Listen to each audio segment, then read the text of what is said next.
everybody. This is Allison and Brandy. Yeah, it's Brandy Ann or just Brandy Ann. Brandy has come into town, and so we have been talking all afternoon and catching up about our various activism in Florida. Yes. And here in Philadelphia, and so it was raining this morning, but we decided to make a break for it and actually come and see the Kelpius Cave. So I talked about the Kelpius Cave quite a bit.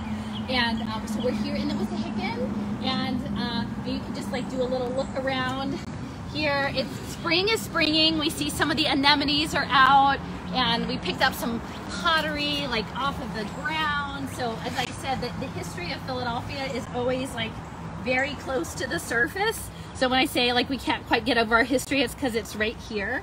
And so we're at the opening of the Kelpius Cave. And so I thought I might do a little spring renewal ceremony here today, a little setting of intention, because I've talked with some people the last few days and we've had this imagining about like a summer of love. In that we're in this moment where people are so tired, and I think trying to figure out where to put their energy in this moment, and rather than putting it into things that we make each other the enemy, like understanding that there's this larger predator system that we're in, but that we're very powerful, and to try to help each other like lift up our power from a spiritual place, a place of like peace and love. So yeah, so I'm here. Maybe we could just like take a look at the side of this monument. I pointed this out before, but this is a monument to Johannes Kelpius, who was a monk who came to the Wissahickon woods here in Philadelphia. It was the wilderness at the time, and he was, I think he was actually from Transylvania, but he connected with this guy Johannes Zimmermann, who is a German sort of mystic and astronomer, and they imagined that it was going to be the end of the world in the 1690s, and that they were going to come wait it out here in Pennsylvania, in Penn's woods, and they were going to wait for the woman of the wilderness. And so, unfortunately, Zimmermann, who was a sort of a protege of this guy Burma, who is a Christian mystic, didn't make the trip. He died along the way, but then Johannes Kelpius took the lead, and so he was in his 20s, and he brought 40 men, 40 monks, into the wilderness here outside of Germantown, and they essentially created an observatory, a school. It was this 40-foot square structure with an astronomical observatory on the top. They were tracking the star alignments. They did like spirited mystical singing and alchemy, but for them the alchemy, it was the alchemy of the soul, not gold. They weren't looking for material riches, but transmutation of people's souls. And so evidently they were like, they supposedly got along with the Lenape people. Like, who knows? I guess we could only ask the Lenape about that. But so that story is that they were coming from a peaceful place, and they taught local people. And here on this land is actually the Wissahickon schist, which is an ancient rock formation that evidently, according to Roz Ben, has very little activity that's been like in place for millennia. So it's this very ancient part of Gaia here on this land in Germantown on the Wissahickon schist. So this monument was put here by the Rosicrucians, and they kind of claimed Kelpius as the first Rosicrucian. So not quite so sure about all of that. I think this monument was put up in the 1960s. But these words that were written here on the side, and I wasn't sure if this was chalk. The last time I came, I took a photo of it, but I didn't really touch it. But clearly it's been raining, so this is more than chalk. This is like paint, but not spray paint, like actual carefully hand-applied paint. And it says here Nephili. Nephili is in Greek. I wouldn't know this, but my husband spelled it out for me. And so this is important because Nephili in Greek mythology was a cloud nymph. And Ixion, who was I think like one of the first murderers in Greek mythology, had eyes for Hera, which Zeus's wife. And so Zeus created Nephili as a twin of Hera. And then Ixion raped Nephili in the form of Hera, and then from that came the centaurs. Now, and then later, Nephili, who was very depressed, clearly, because of her situation and was weeping all the time, got banished, and she remarried, and that also didn't work out well. And then her children ended up in the hands of an evil stepmother who, after famine and seed dying out, which is interesting, they were going to kill the children. And the children were saved by the golden ram, who later became the golden fleece.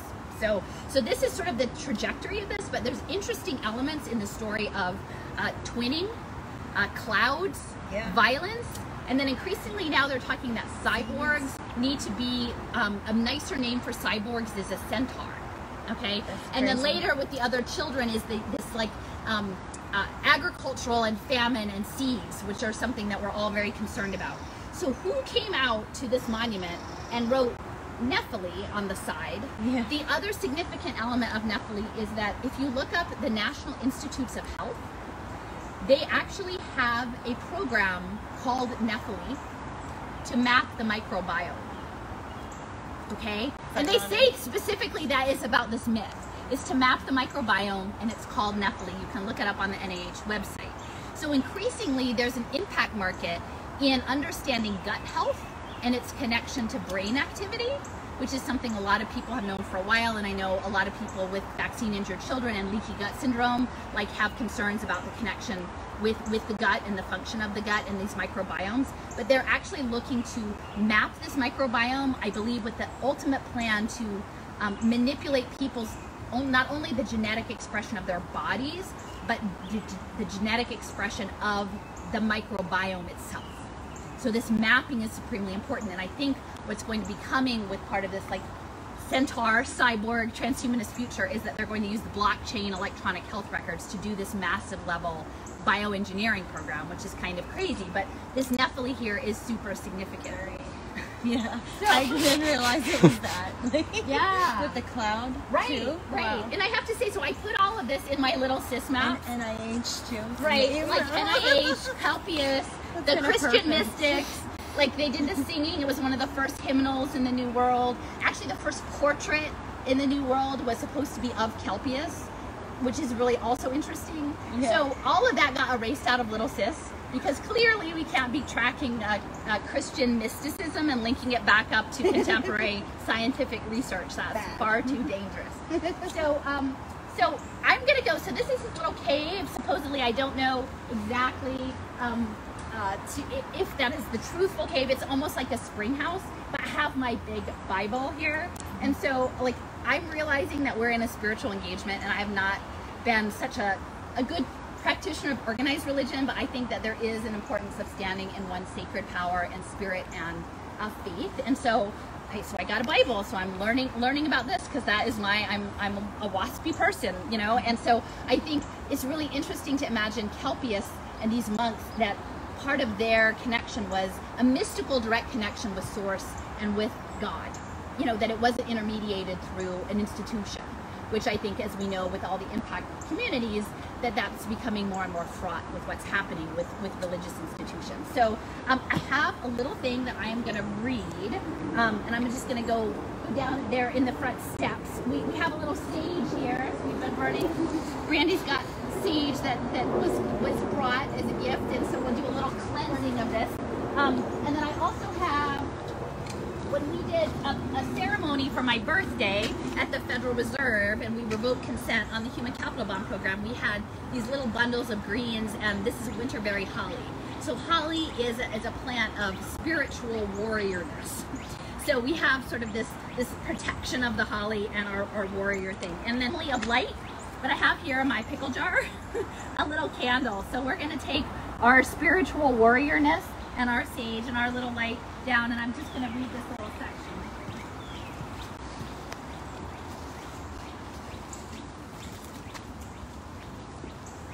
Okay, so we have our little candle, and so I'm going to read it from here because I have old eyes. But this is, so the Simile of Light, from Luke.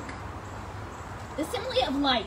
No one who lights a light hides it away or places it under a bushel basket, but on a lampstand, so that those who enter might see this light. The lamp of the body is your eye. And when your eye is sound, and then your whole body is filled with light. But when it is bad, then your body is in darkness. Take care then that the light in you not become darkness. If your whole body is full of light and no part of it is in darkness, then it will be as full of light as a lamp illuminating you with its brightness.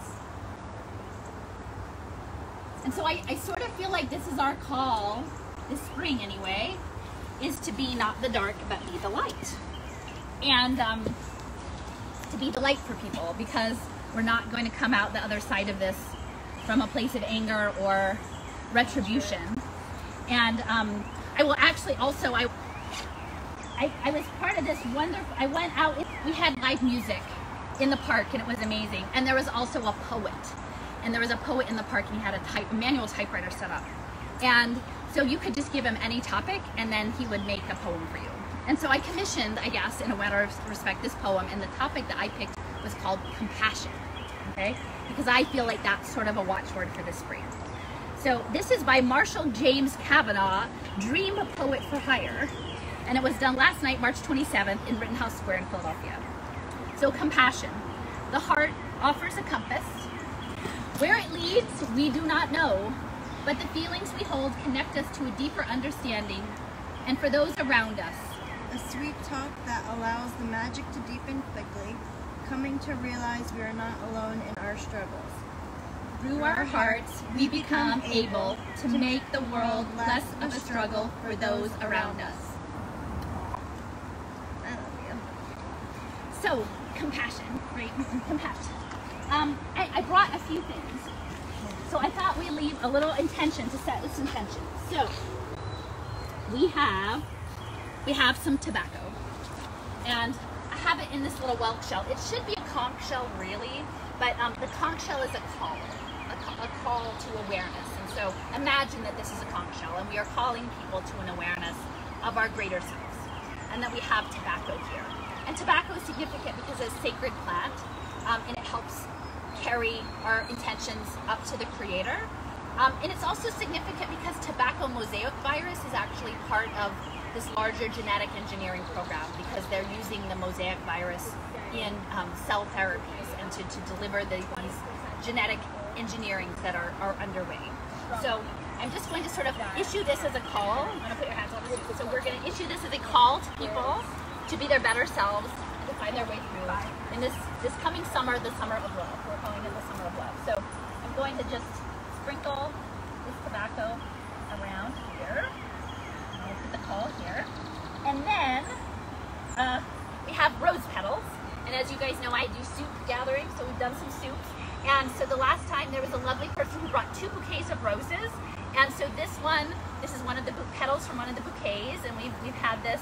And when I was looking up roses, there's clearly the romantic intention, but there's also a lot about also intuition and women's intuition, and it's a water sign, and connecting to love, because I think that is really what we're about, is connecting with people from a loving place.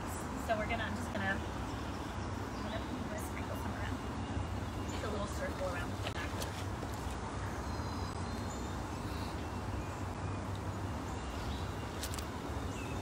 Because we love, that's what we do. We're humans. Robots can't love. Centaurs or cyborgs are not loving. Sophia, the humanoid robot, does not know the love part. They're not going to learn that part. That's us, right? Yep. That's all us. Okay, and so then I have some shells. So these little shells I actually got in Cornwall, and they're periwinkles, and I think 1 limpet maybe. And these periwinkles, their significance is for groundedness and integrity. Because I think right now what people are really looking for is something that is authentic and not fake, right? Yeah. We're in this moment of spectacle, right? And so integrity and honesty are important. So that's what the periwinkles are going to bring for us. So we'll set those here. And I also have these mushrooms. So these are not magical mushrooms in that way, but someone actually was a fan of my work and gifted me a mushroom box, and they actually do a CSA micropolitan mushrooms. And so I have these mushrooms. They're grown here in Philadelphia.